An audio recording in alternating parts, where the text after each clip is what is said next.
Good morning વિદ્યાર્થી મિત્રો. આજે આપણે ધોરણ 8 ઇંગ્લિશ વિષયની અંદર એક ગ્રામર ટોપિક શીખીશું જેનું ટાઇટલ છે ધ સિમ્પલ પ્રેઝન્ટ ટેન્સ.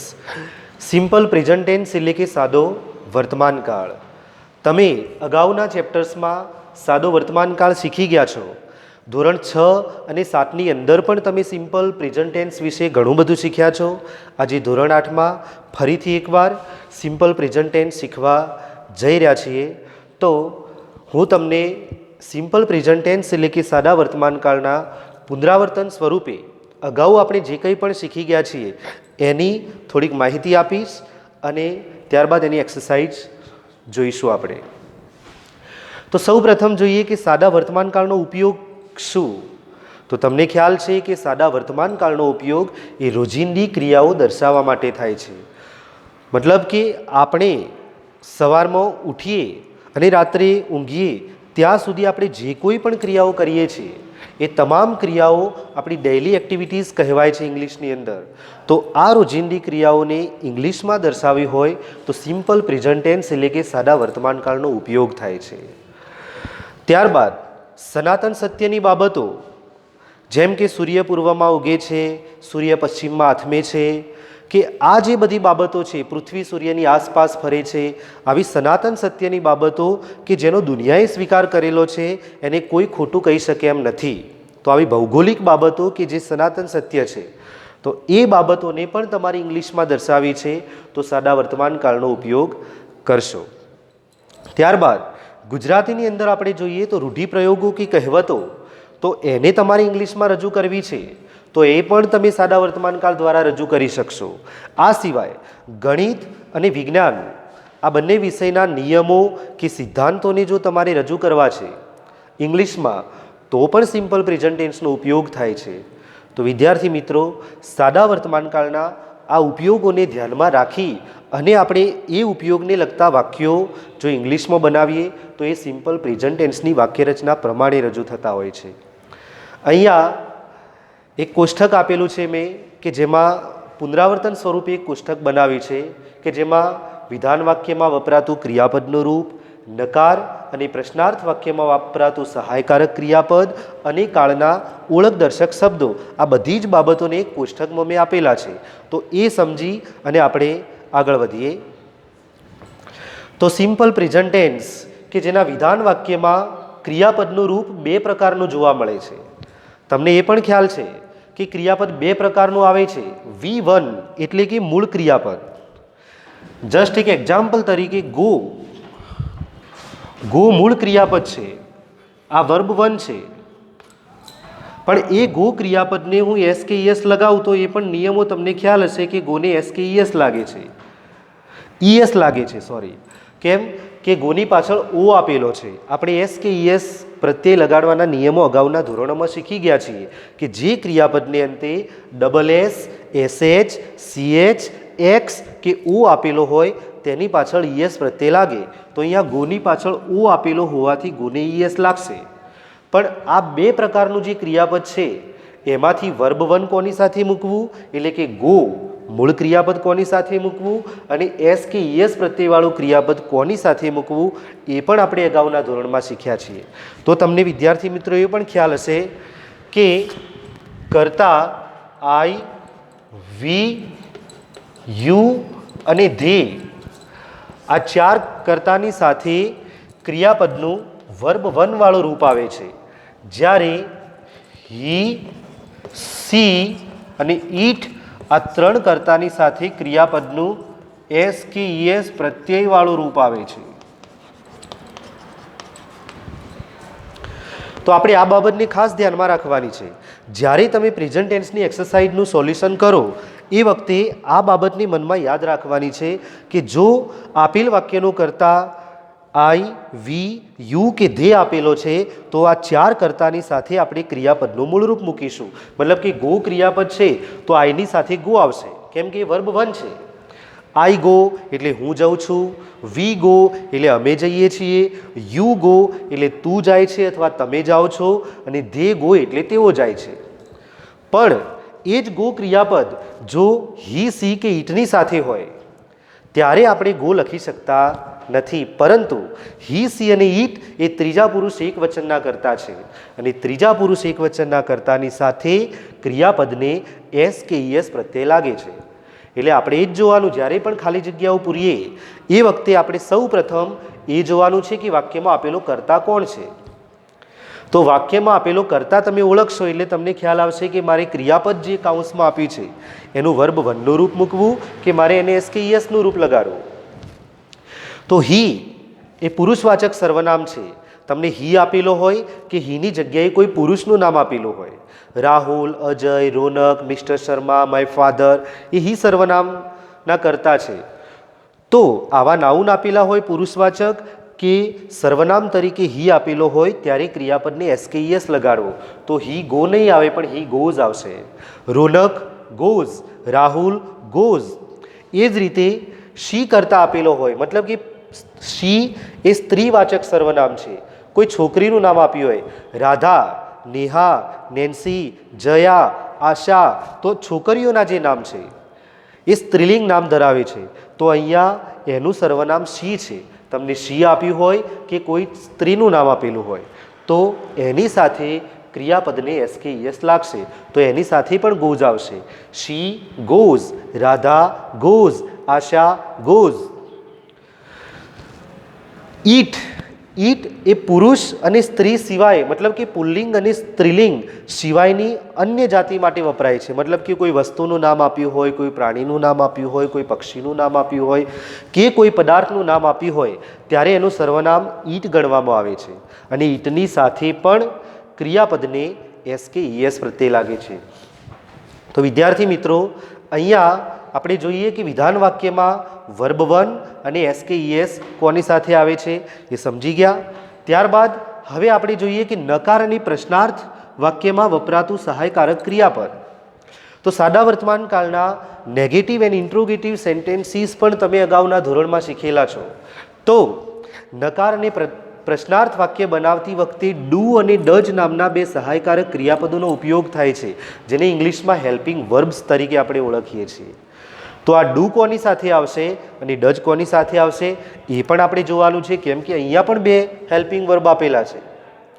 તો જે ચાર કરતા આઈ, વી, યુ અને ધે કે જેની સાથે ક્રિયાપદનું મૂળ રૂપ આવતું હતું એ જ ચાર કર્તાની સાથે નકાર અને પ્રશ્નાર્થ વાક્યમાં આપણે ડુનો ઉપયોગ કરીશું. અને જે ત્રણ કરતા હી, સી અને ઈટ ત્રીજા પુરુષ એક વચનના કરતા કે જેમની સાથે ક્રિયાપદને એસ કે ઈએસ લાગતું હતું તો એ જ ત્રણ કર્તાની સાથે નકાર અને પ્રશ્નાર્થ વાક્યમાં ડજનો ઉપયોગ કરીશું. તો એ પણ તમને ખ્યાલ આવી ગયો. હવે આપણે જોઈએ કે સાદા વર્તમાન કાળના ઓળખદર્શક શબ્દો કયા. જ્યારે તમને દરેક ટેન્સની મિક્સ એક્સરસાઇઝ આપેલી હોય, મતલબ કે દરેક ટેન્સની અલગ અલગ ટેન્સની ખાલી જગ્યાઓ ભેગી આપેલી છે અને એ વખતે તમારે ઓળખવું છે કે આમાંથી સાદા વર્તમાન કાળની ખાલી જગ્યા કઈ, તો કેવી રીતે ઓળખશો? તો એ ઓળખવા માટે કાળના ઓળખદર્શક શબ્દો યાદ રાખવા જરૂરી છે. તો અહીંયા આપણે જોઈશું કે સાદા વર્તમાન કાળના ઓળખદર્શક શબ્દો કયા. તો સૌ પ્રથમ એવરીડે એટલે કે દરરોજ, ડેઇલી એટલે પણ દરરોજ, અને એવરીથી શરૂ થતા શબ્દો જેવા કે એવરી યર એટલે કે દર વર્ષે, એવરી મંથ એટલે દર મહિને, એવરી વીક એટલે દર અઠવાડિયે, ત્યારબાદ એવરી સન્ડે દર રવિવારે, એવરી મોર્નિંગ દરરોજ સવારમાં, એવરી નાઇટ દરરોજ રાત્રે. તો આવા એવરીથી શરૂ થતા શબ્દો આપેલા હોય ત્યારે એ વાક્ય સિમ્પલ પ્રેઝન્ટ ટેન્સનું ગણવામાં આવે છે. ત્યારબાદ ઓલવેઝ એટલે કે હંમેશા, ઓફન એટલે કે વારંવાર, અવારનવાર, સમટાઈમ્સ કોઈક વાર, કેટલીક વાર, ક્યારેક, જનરલી, જનરલી એટલે સામાન્ય રીતે અને યુઝવલી એટલે પણ સામાન્ય રીતે. તો આમાંનો કોઈ પણ શબ્દ જો વાક્યમાં આપેલો હોય તો એ વાક્ય સાદા વર્તમાન કાળનું સમજી અને એમાં જે પણ ક્રિયાપદનું રૂપ મૂકવાનું છે એ સિમ્પલ પ્રેઝન્ટ ટેન્સના વિધાન વાક્ય કે નકાર વાક્ય હોય એ પ્રમાણે આપણે એનું રૂપ મૂકવું પડે છે. તો અહીંયા આપણે જોઈએ કે સૂચના આપેલી છે, એક્સરસાઇઝની એક સૂચના આપી છે કે fill in the blanks by using the proper form of the verb given in the bracket. મતલબ કે ગિવન ઇન ધ બ્રેકેટ કાઉન્સમાં આપેલા જે ક્રિયાપદ છે વર્બ એના પ્રોપર ફોર્મ એટલે કે યોગ્ય રૂપના ઉપયોગ વડે ફિલ ઇન ધ બ્લેન્ક્સ એટલે કે ખાલી જગ્યા પૂરો. તો કાઉસમાં જે ક્રિયાપદ આપ્યું છે, અહીંયા તમને દરેક વર્બની આગળ ટુ લખેલું આપ્યું છે. તો વિદ્યાર્થી મિત્રો, જ્યારે પણ ક્રિયાપદ એના મૂળ સ્વરૂપમાં હોય છે ત્યારે ક્રિયાપદને લખવા માટે, દર્શાવવા માટે એની આગળ ટુ લખવામાં આવે છે. આ ટુ એ બતાવે છે કે આ વર્બ 1 છે, આ ક્રિયાપદ એ કોઈ અન્ય ટેન્સમાં યુઝ થયેલું નથી, આ એના મૂળ સ્વરૂપનું ક્રિયાપદ છે, આ કોઈ એનું રૂપ નથી. જેમ કે આ ગો છે તો એને એસ કે ઈએસ પ્રત્યય લગાડ્યો તો આ ગોનું એસ કે ઈએસ પ્રત્યયવાળું રૂપ ગણાશે. પાસ્ટ ટેન્સમાં તમે ગોનું વેન્ટ કરી શકો છો તો એ વર્બ 2 થઈ જશે. પણ આ જે ગો છે એ વર્બ 1 સ્વરૂપમાં છે, આ મૂળ સ્વરૂપ છે. એટલે મૂળ સ્વરૂપ છે દર્શાવવા માટે આગળ 2 લખેલું હોય છે. તમારે 2 ને ધ્યાનમાં નથી લેવાનું, પરંતુ જે વોચ ક્રિયાપદ છે એ વોચ ક્રિયાપદનું આ ખાલી જગ્યામાં કયું રૂપ મૂકવું એ તમારે નક્કી કરવાનું છે. તો વિદ્યાર્થી મિત્રો, તમે ખાલી જગ્યા જોશો કે ઉમંગ, ત્યારબાદ ડેશ એટલે કે ખાલી જગ્યા, TV in the house every afternoon. હવે અહીંયા તમે સમજી શકો છો કે વાક્યમાં પાછળ એવરી આફ્ટરનૂન શબ્દ આપેલો છે, મતલબ કે એવરીથી શરૂ થતો શબ્દ છે, તો આ વાક્ય પ્રેઝન્ટ ટેન્સનું છે, સાદો વર્તમાનકાળ. ક્રિયાપદનું કયું રૂપ મૂકશો તો એ નક્કી કરવા તમારે કરતા જોવાનું છે કે આમાં ઉમંગ આપેલો છે તો ઉમંગનું સર્વનામ શું થાય. તો ઉમંગ એ પુરુષવાચક નામ છે, એનું સર્વનામ હી થશે.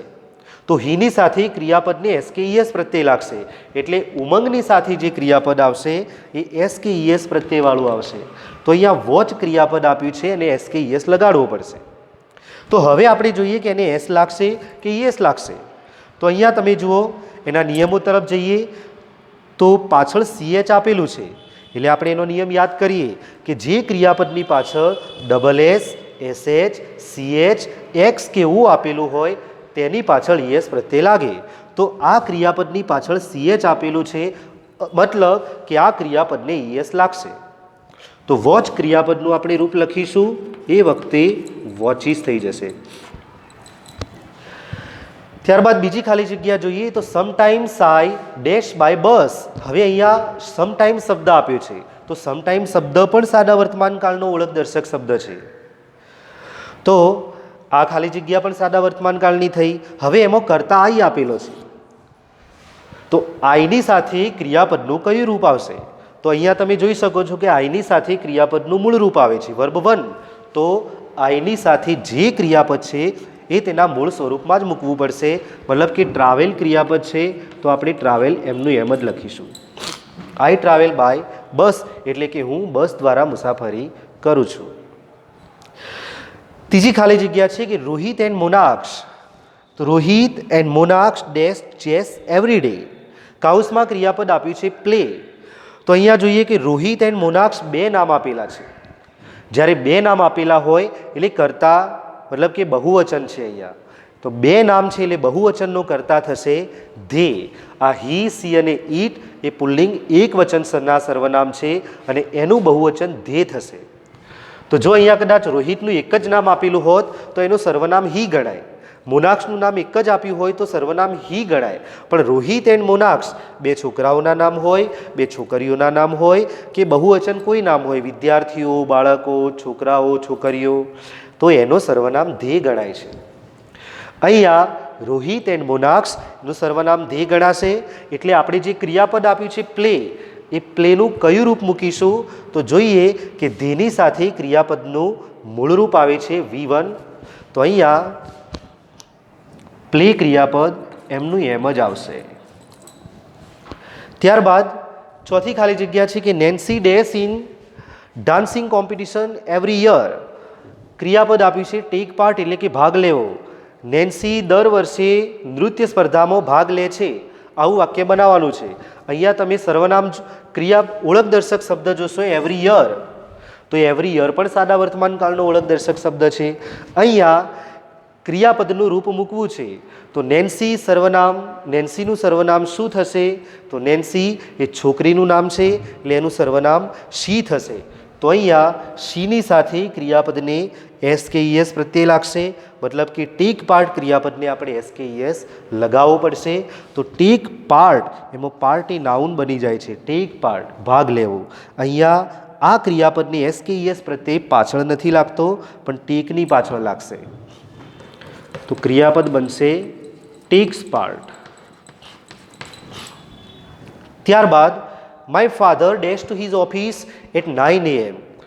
આ ખાલી જગ્યામાં તમે જુઓ કે મારા પપ્પા સવારમાં 9 વાગે ઓફિસે જાય છે, તેમની ઓફિસે. તો કરતા છે માય ફાધર, જેનું સર્વનામ હી થશે.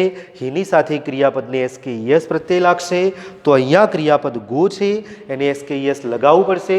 તો આપણે નિયમ જોઈએ કે ગોની પાછળ ઓ આપેલો છે તો ઈએસ લાગશે. My father goes. ત્યારબાદ Mohanbhai dash not dash apples from the market. અહીંયા એવરીડે, એવરીડે શબ્દ આપ્યો છે, મતલબ કે સાદો વર્તમાન કાળ છે. ક્રિયાપદ બાય આપેલું છે, પણ અહીંયા બે ખાલી જગ્યા અને વચ્ચે નોટ આપી છે. તો તમે જોઈ શકો છો કે જ્યારે નોટ આપ્યું છે અને બે ખાલી જગ્યાઓ છે તો આ વાક્ય નકાર છે. તો હવે આપણે જોવાનું આવ્યું કે નકાર અને પ્રશ્નાર્થ વાક્યમાં વપરાતું સહાયકારક ક્રિયાપદ કયું. કેમ કે નકાર અને પ્રશ્નાર્થ વાક્યમાં ડુ અને ડચનો ઉપયોગ થાય છે. તો વિદ્યાર્થી મિત્રો, કરતા પછી ડુ અને ડચ મૂકવામાં આવે છે. તો મોહનભાઈની સાથે ડુ આવશે કે ડચ? તો એ પણ જોઈએ કે મોહનભાઈનું સર્વનામ હી છે અને હી સી અને ઈટની સાથે ડજ આવશે. તો આપણે પહેલી જ ખાલી જગ્યામાં ડજ લખીશું અને ડજ નોટ પછી ક્રિયાપદનું મૂળ રૂપ જ આવે.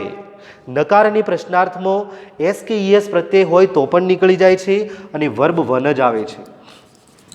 તો અહીંયા બીજી ખાલી જગ્યામાં જે ક્રિયાપદ છે એ પોતાના મૂળ સ્વરૂપમાં જ મૂકીશું. ત્યારબાદ પાંચમી ખાલી જગ્યા છે કે dash Riya and Payal dash buttermilk every night. અહીંયા એવરી નાઇટ એટલે કે દરરોજ રાત્રે. શું રિયા અને પાયલ દરરોજ રાત્રે છાશ પીવે છે? આ ઇન્ટ્રોગેટિવ સેન્ટેન્સ છે. તો અહીંયા એક ખાલી જગ્યા આગળ છે, એક કર્તાની પાછળ છે. તો આ પ્રશ્નાર્થ વાક્ય છે, તો ઇન્ટ્રોગેટિવ સેન્ટેન્સમાં પણ ડુ ડચનો ઉપયોગ થશે. અહીંયા આપણે જોઈએ કે ડુ આવશે કે ડચ? તો કર્તા તરીકે રિયા અને પાયલનું નામ છે, મતલબ કે બે છોકરીઓના નામ છે. તો બહુવચનનો સર્વનામ ધે થશે. ધેની સાથે ડુ આવશે. તો આપણે શરૂઆતમાં ડુ લખીશું અને બીજી ખાલી જગ્યામાં કરતા પછી ક્રિયાપદનું વર્બ વન વાળું રૂપ આવશે, મતલબ કે મૂળ રૂપ આવશે. તો વિદ્યાર્થી મિત્રો, અહીંયા સિમ્પલ પ્રેઝન્ટ ટેન્સની ખાલી જગ્યાઓ આપણે શીખ્યા. તો આ પ્રમાણે તમે આસ્થા ગ્રામર બુકની અંદર જે એક્સરસાઇઝ આપી છે તો એનું સોલ્યુશન આ પ્રમાણે કરજો અને ખાલી જગ્યાઓ આ રીતે પૂરજો.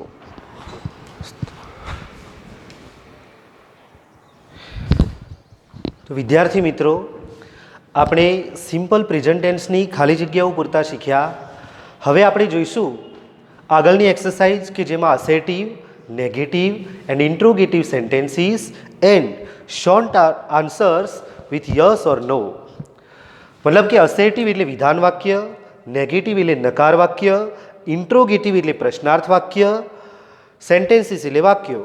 તો વિધાન, નકાર અને પ્રશ્નાર્થ વાક્યો એન્ડ અને શોર્ટ આન્સર્સ એટલે કે ટૂંકા જવાબો વિથ યસ એન્ડ નો.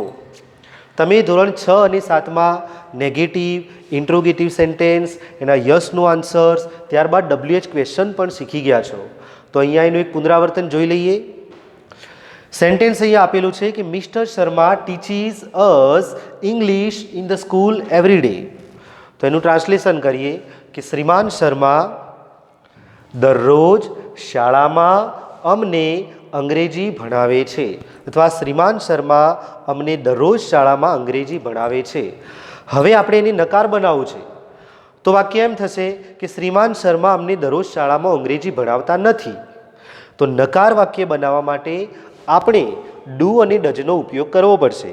અને તમને એ પણ ખબર છે કે કર્તા અને ક્રિયાપદ આ બેના વચ્ચે ડુ નોટ અથવા ડઝ નોટ લખવું પડે છે નકાર વાક્ય બનાવતી વખતે, બીજો કોઈ ફેરફાર નહીં. તો અહીંયા તમે મિસ્ટર શર્મા, મિસ્ટર શર્મા પછી તરત જ તમારે ડુ નોટ કે ડઝ નોટ લખવાનું છે. તો હી કરતા છે તોहीની સાથે ડુ આવશે કે ડઝ? તો અહીંયા તમને ખ્યાલ છે કે ડઝ આવશે. તો ડઝ પછી નોટ લખો અને ત્યારબાદ અહીંયા જે ક્રિયાપદ આપ્યું છે એ નકાર અને પ્રશ્નાર્થ બંને વાક્યની રચના વખતે એનું વર્બ વન થઈ જશે, મતલબ કે એનો જે એસ કે ઈએસ આપેલો છે એ નીકળી જશે. ટીચીસ એનું વર્બ વન થશે ટીચ, અને ત્યારબાદ પાછળ જે પણ આપેલું છે એ આપણે એમનું એમ જ લખીશું, teach us English in the school every day. તો અહીંયા વાક્ય આપણું બન્યું કે mister Sharma does not teach us English in the school every day. આપણે વાક્યની અંદર ફક્ત આટલું જ એડિશન કર્યું. કર્તા અને ક્રિયાપદ વચ્ચે ડુ નોટ કે ડઝ નોટ લખો અને જે ક્રિયાપદ છે એનું વર્બ વન કરી દો. બસ આટલો ચેન્જ કરશો, તમારું વાક્ય નકાર બની જશે. આનો અર્થ થશે કે શ્રીમાન શર્મા અમને દરરોજ શાળામાં અંગ્રેજી ભણાવતા નથી. ડઝ નોટ ટીચ એટલે ભણાવતા નથી. હવે આપણે પ્રશ્ન બનાવીએ તો વિધાન વાક્યની આગળ તમે શું બોલશો એટલે વાક્ય પ્રશ્નાર્થ થઈ જશે. તો શું શ્રીમાન શર્મા અમને દરરોજ શાળામાં અંગ્રેજી ભણાવે છે? તો ઇન્ટ્રોગેટિવ સેન્ટેન્સની રચનામાં ડુ અને ડઝ એ વાક્યની શરૂઆતમાં મૂકવામાં આવે છે. તો આપેલ વિધાન વાક્યની શરૂઆતમાં તમે ડુ કે ડઝ લખો અને અંદર તમારી ક્રિયાપદનું વર્બ વન કરી દેવાનું છે. બસ આટલું કરશો એટલે તમારું વાક્ય પ્રશ્નાર્થ બની જશે. તો શરૂઆતમાં ડુ કે ડઝ લખવું છે તો મિસ્ટર શર્મા એનું સર્વનામ શું થશે? તો શ્રીમાન શર્માનું સર્વનામ હી છે, પુલ્લિંગ નામ છે, તો હી સર્વનામ છે એટલે ડઝ આવશે. તો આપણે આગળ લખીશું ડઝ. વાક્યની શરૂઆતમાં ડુ કે ડઝ લખશો એ ડી કેપિટલ આવશે. એક બીજી વાત યાદ રાખજો કે નકારમાં ડઝ આવ્યું છે તો પ્રશ્નાર્થમાં ડઝ જ આવશે. તો ડઝ ત્યારબાદ મિસ્ટર શર્મા અને જે ક્રિયાપદ છે એનું વર્બ વન કરી દો, મતલબ કે એસ કે ઈએસ નીકાળી દેશું એટલે ટીચ થઈ જશે. તો ડઝ મિસ્ટર શર્મા ટીચ અને ક્રિયાપદ પછી પાછળ જે કંઈ પણ આપ્યું છે એ આપણે એમનું એમ જ લખીશું. તો આ બે સેન્ટેન્સ પરથી તમને એ તો સમજાઈ જ ગયું હશે કે આપણે ક્રિયાપદ સુધી જ ચેન્જીસ કરવાનું હોય છે, ત્યારબાદ એની પાછળ જે પણ અધર વર્ડ્સ આપેલા હોય છે એ એમના એમ લખીશું. એટલે વાક્ય ગમે તેટલું મોટું આપ્યું હોય એ જોઈને ગભરાવાનું નહીં, પરંતુ ક્રિયાપદ સુધી જે ચેન્જ થાય છે એ પ્રમાણે ફેરફાર કરો, પાછળ જે છે એમનું એમ લખો. અહીંયા ઇન્ટ્રોગેટિવ સેન્ટેન્સ છે એટલે પ્રશ્નાર્થ ચિહ્ન આવશે. Does mister Sharma teach us English in the school every day? શું શ્રીમાન શર્મા દરરોજ અમને શાળામાં અંગ્રેજી ભણાવે છે? હવે આપણે યસ વડે જવાબ આપીએ કે હા તે અમને અંગ્રેજી ભણાવે છે, પણ આપણે શોર્ટમાં જવાબ કહેવો છે કે હા તેઓ ભણાવે છે. તો અહીંયા યસ અને નો વડે આન્સર આપશું એ વખતે યસ લખ્યા પછી અલ્પવિરામ મૂકો અને ત્યારબાદ યસ લખ્યા પછી તમારે મિસ્ટર શર્મા નહીં પરંતુ એમનું સર્વનામ લખવાનું છે. તો ટૂંકા જવાબમાં આપણે એમનું સર્વનામ લખીશું હી. હા તે ભણાવે છે તે કહીશું, હા તે ભણાવે છે. તો એ પુલ્લિંગ નામ છે એટલે સર્વનામ હી આવશે.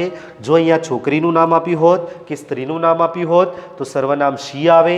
અહીંયા બહુવચન નામ આપ્યું હોત તો અહીંયા સર્વનામ તરીકે આપણે ધે લખવું પડે. તો યસ હી અને હી લખ્યા પછી હેલ્પિંગ વર્બ જે યુઝ કર્યું છે સેન્ટેન્સમાં એ લખો, હીની સાથે ડઝ આવે. તો યસ હી ડઝ એ એમ કહેવા માગે છે કે હા તે ભણાવે છે, તે આ કાર્ય કરે છે, મતલબ કે હા તે ભણાવે છે. અને એમ કહેવું છે કે ના તે ભણાવતા નથી, ના મિસ્ટર શર્મા અમને દરરોજ અંગ્રેજી ભણાવતા નથી. તો નો વડે આન્સર આપો કે ના તે ભણાવતા નથી. તો નો હી અને અહીંયા ડઝ લખ્યું છે તો નકારમાં ડઝ નોટનું ટૂંકું રૂપ લખીશું ડઝન્ટ. સેન્ટેન્સ થશે નો હી ડઝન્ટ, મતલબ કે ના તેઓ ભણાવતા નથી. એના પછીનું સેન્ટેન્સ જોઈએ કે Piyush and Jaymin play chess in the house every Sunday. મતલબ કે પિયુષ અને જયમીન દર રવિવારે ઘરની અંદર ચેસ રમે છે. તો નકાર બનાવીએ કે પિયુષ અને જયમીન દર રવિવારે ઘરમાં ચેસ રમતા નથી. તો નકાર કેવી રીતે બનશે? એ જ પ્રમાણે કર્તા અને ક્રિયાપદ વચ્ચે ડુ નોટ કે ડઝ નોટ લખો તો અહીંયા શું આવશે? પિયુષ એન્ડ જયમીન. ત્યારબાદ તમે જોઈ શકો છો કે અહીંયા કર્તામાં બે નામ આપેલા છે, મતલબ કે બહુવચન છે. તો બહુવચનનું સર્વનામ ધે થશે અને ધેની સાથે ડુ આવશે. તો અહીંયા આપણે ડુ નોટ લખીશું કર્તા પછી. અહીંયા હી સર્વનામ હતો તો ડઝ નોટ લખ્યું. અહીંયા ધે સર્વનામ છે તો ડુ નોટ લખીશું. તો Piyush and Jaymin do not. ત્યારબાદ ક્રિયાપદ તો વર્બ વનમાં જ છે, કેમ કે ધે સર્વનામની સાથે મૂળરૂપ છે, તો એને એસ કહીએસ આપેલો નથી, તો મૂળ સ્વરૂપમાં જ છે. હવે બાકીનું બધું આપણે એમનું એમ જ લખીશું. ચેસ ઇન ધ હાઉસ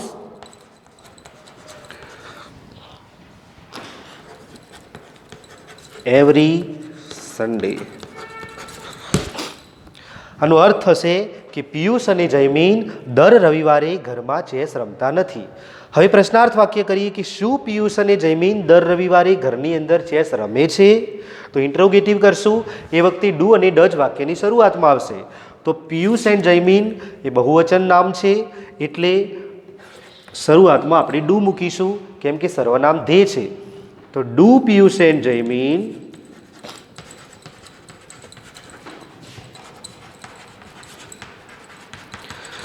ત્યારબાદ ક્રિયાપદ તો વર્બ વનમાં જ છે, તો ક્રિયાપદ એમનું એમ લખીશું અને પાછળ જે છે એમનું એમ લખીશું કે chess in the house every Sunday. પાછળ આપણે પ્રશ્નાર્થ ચિહ્ન મૂકીશું.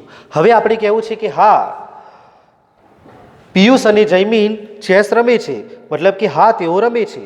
તો યસ ધે, યસ લખ્યા પછી પિયુષ અને જયમીન માટેનું સર્વનામ ધે આવશે, તો આપણે ધે લખીશું અને ત્યારબાદ helping verb do. Yes they do, મતલબ કે હા તેઓ રમે છે, અને ના તેઓ રમતા નથી, તો નો ધે ડોન્ટ.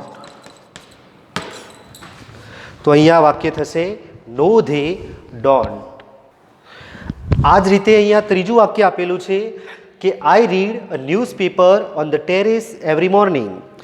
મતલબ કે હું દરરોજ સવારમાં ઓન ધ ટેરેસ એટલે કે અગાશી પર, રીડ અ ન્યૂઝપેપર એટલે કે વર્તમાનપત્ર વાંચું છું, મતલબ કે છાપું વાંચું છું. તો અહીંયા પોતાની વાત છે કે હું દરરોજ સવારમાં અગાશી પર છાપું વાંચું છું. વાક્ય નકાર બનાવવું છે તો એમ થશે કે હું દરરોજ સવારમાં અગાશી પર છાપું વાંચતો નથી. તો સર્વનામ તરીકે આઈ છે, તો આઈની સાથે ડુ આવશે કે ડઝ? તો તમને ખ્યાલ છે કે આઈની સાથે ડુ આવશે, તો નકાર કરીશું એટલે ડુ નોટ, અને ક્રિયાપદ તો વર્બ વનના રૂપમાં જ છે. તો આઈ ડુ નોટ રીડ, પાછળ જે પણ આપેલું છે એમનું એમ લખીશું અ ન્યૂઝપેપર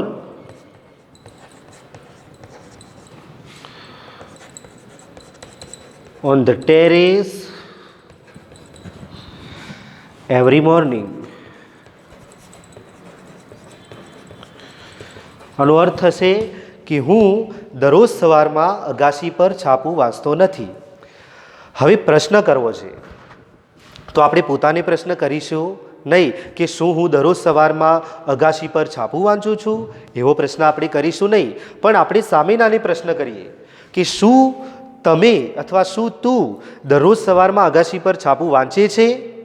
તો એ જવાબ આપશે કે હા હું દરરોજ સવારમાં અગાશી પર છાપું વાંચું છું. તો અહીંયા તમે ઇન્ટ્રોગેટિવ કરશો એ વખતે આઈનો સર્વનામ યુ ચેન્જ કરી દેશો. સામેનાને પ્રશ્ન કરીએ તો યુ કરીશું આઈની જગ્યાએ, તો તમને એ પણ ખબર છે કે યુની સાથે પણ ડુ આવશે, આઈની સાથે પણ ડુ આવે છે તો યુની સાથે પણ ડુ આવે. તો ઇન્ટ્રોગેટિવ કરતી વખતે શરૂઆતમાં ડુ લખીશું અને ત્યારબાદ આઈની જગ્યાએ આપણે યુ લખીશું. ડુ યુ, અને ક્રિયાપદ તો વર્બ વનમાં જ છે, રીડ. હવે પાછળ જે કંઈ પણ આપ્યું છે એમનું એમ લખી પ્રશ્નાર્થ ચિહ્ન કરીશું કે do you read a newspaper on the terrace every morning. હવે એમ કહેવું છે કે એ જવાબ એવો આપશે કે હા હું વાંચું છું. શું તું દરરોજ સવારમાં અગાશી પર છાપું વાંચે છે? તો એ જવાબ આપશે કે હા હું વાંચું છું. તો ફરીથી જવાબ હુંથી આપે છે એટલે જવાબની અંદર આઈ રિટર્ન આવશે. તો યસ આઈ ડુ. હા હું વાંચું છું. અને એમ કહેશે કે ના હું નથી વાંચતો તો નો આઈ ડોન્ટ. તો વિદ્યાર્થી મિત્રો, અહીંયા આપણે સિમ્પલ પ્રેઝન્ટ ટેન્સના અસેટિવ, નેગેટિવ, ઇન્ટ્રોગેટિવ સેન્ટેન્સીસ શીખ્યા અને તેના યસ અને નો વડે શોર્ટ આન્સર કેવી રીતે આપવા એ પણ આપણે શીખી ગયા. તો અહીંયા આ રીતે તમારે સિમ્પલ પ્રેઝન્ટ ટેન્સની એક્સરસાઇઝનું સોલ્યુશન કરવાનું છે અને પરીક્ષા કે ટેસ્ટની અંદર તમને નકાર કે પ્રશ્નાર્થ વાક્ય પૂછાય તો આ રીતે બનાવજો. યસ અને નો વડે આન્સર પણ આ રીતે સર્વનામને ધ્યાનમાં રાખીને લખજો. Thank you.